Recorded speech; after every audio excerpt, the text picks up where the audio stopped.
Today's gospel from the 11th chapter of Matthew's gospel, we hear Jesus pray, I give you praise, Father, Lord of heaven and earth, for although you have hidden these things from the wise and the learned, you have revealed them to the childlike.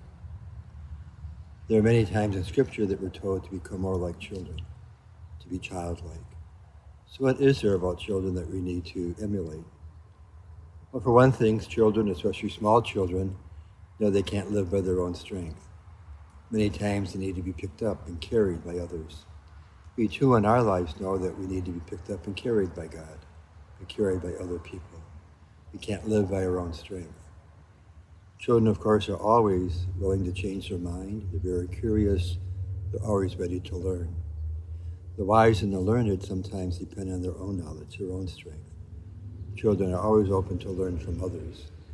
We need to constantly be willing to learn from God and to learn God's ways. Children are unpretentious. They're not as cynical as many of us adults are, and they're always willing and ready to help out. And also, the one task that children have in life is what? Just to grow physically, spiritually, emotionally, intellectually. They constantly have to grow. Of course, we too need to constantly grow in our faith. Sometimes the learned and the wise don't quite realize that. So maybe today we can think about the children in our lives, our own children, grandchildren, neighborhood kids.